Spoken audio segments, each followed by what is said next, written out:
Muy buenas chicos, ¿cómo estáis? Llevo desde hace algunos días mostrando este vídeo en particular a alguno de mis alumnos.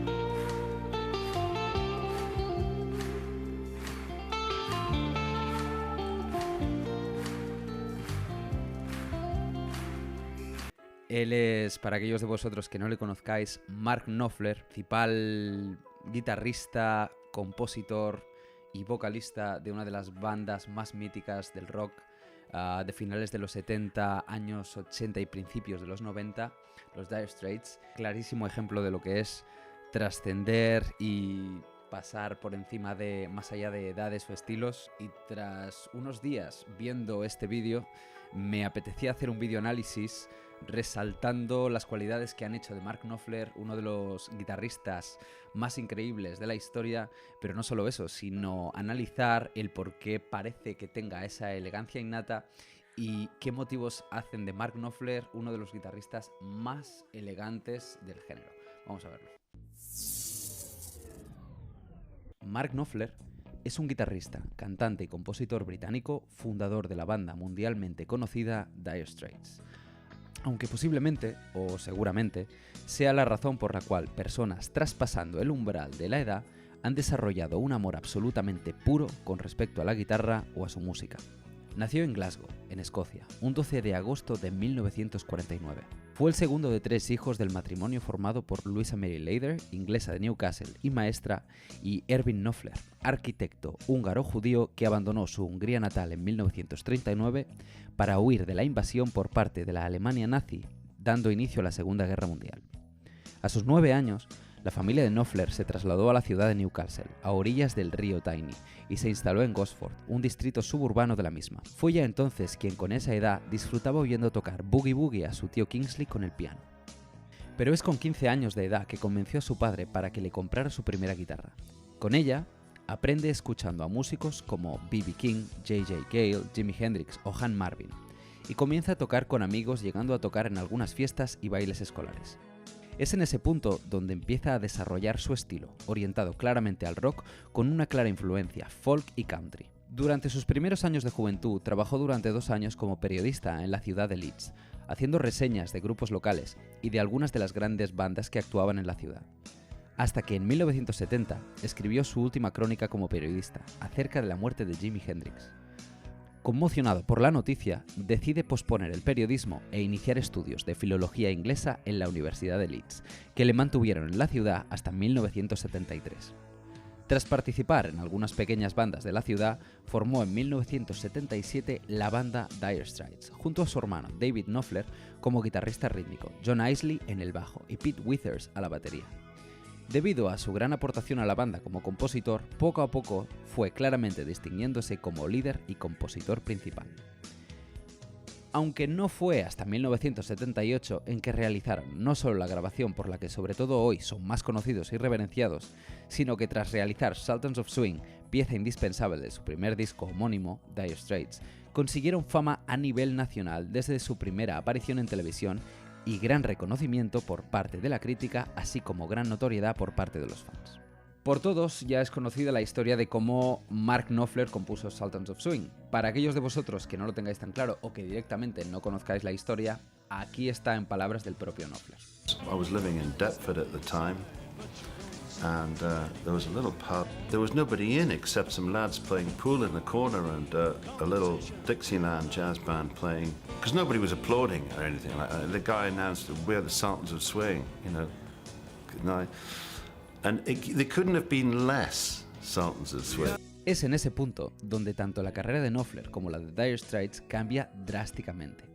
Al álbum homónimo, Dire Straits le precedieron álbumes de una gran trascendencia, como por ejemplo Making Movies de 1980, tercer disco de la banda en el cual se incluyen himnos como son Tunnel of Love, en que Knopfler usó una púa para tocar la guitarra rítmica en dicha grabación, o Romeo and Juliet tocando con una guitarra dobro y usando una afinación diferente. Aunque la fama y reconocimiento internacional no llegarían a su máximo nivel hasta la realización del álbum Brothers in Arms de 1985. En este podemos encontrar composiciones llevadas a su máximo exponente, como son la propia Brothers in Arms, basada en la Guerra de las Malvinas, que tuvo lugar en 1982, cuya canción también habla del conflicto interno de los hermanos Knopfler.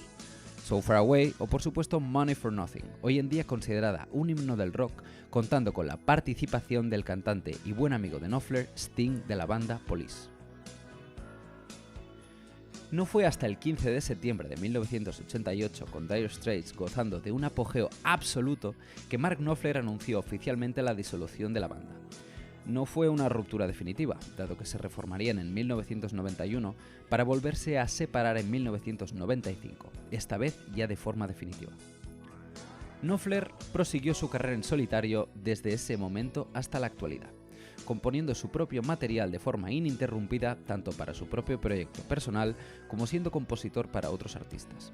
Ha seguido reinventándose, siguiendo su instinto e influencias y sin dejar de componer y ampliar su nivel interpretativo y compositivo para con la guitarra, rodeándose de músicos de una profesionalidad intachable que a su vez no han hecho más que mejorar su percepción y rendimiento con el transcurso de los años. Al fin y al cabo, no es casualidad que unos pocos puedan ser considerados maestros de un instrumento tan bello como es la guitarra. Tan solo otros, como es el caso, pueden ser admirados y amados con el transcurso y devenir de los años. Pero, ¿a qué me refiero exactamente cuando digo que Mark Knopfler es la elegancia hecha guitarrista? Si la primera de las muchas características que resalto de Knopfler es su elegancia, eso se debe a un perfecto control del timing. Si entendemos el timing como el momento exacto en el que tocar dejando su respectivo espacio y respetando aspectos indispensables como el tiempo o la dicción, Knopfler demuestra ser un auténtico maestro en esto. Es por eso que un solo cargado de elementos que resaltan la armonía reinante, como es el de Sultans of Swing, por ejemplo, es el claro ejemplo de lo que es una elegancia y ejecución perfectas. Sabe en todo momento, especialmente en directo, cómo aportar nuevas ideas improvisadas a ese solo respetando la progresión de acordes y controlando en todo momento cada frase. No en vano, este solo sigue siendo a día de hoy el mejor exponente del ancho catálogo de solos de Knopfler y me atrevería a decir que al más admirado y esperado por parte del público. Este aspecto también es aplicable a Brothers in Arms, especialmente durante la introducción de este tema. Prevalece la elección de notas correcta a la técnica o sobreaporte de frases innecesarias. Por supuesto, dando rienda suelta a la naturaleza y elección de notas de Knopfler. Por otro lado, una naturaleza sosegada y tranquila también influyen sobremanera en su forma de tocar. Por eso, su toque es tan espaciado y melódico. Este aspecto también se puede observar en su forma de cantar, encontrando un estilo personal y cálido en su voz. Muestra también ese spacing y control en sus composiciones. Además, la principal característica que más resaltan los guitarristas es su forma de percutir con su mano derecha con los dedos pulgar, índice y dedo corazón, tanto pasajes rítmicos como ejecutando solos. Claramente debido a su propia elección personal, pero asimismo debido a su influencia folk y al estudio de la técnica finger picking que con facilidad domina y de la que hace gala en la mayoría de ocasiones. Finalmente, hace falta mencionar el sonido tan característico que posee y que le hace tan fácilmente reconocible.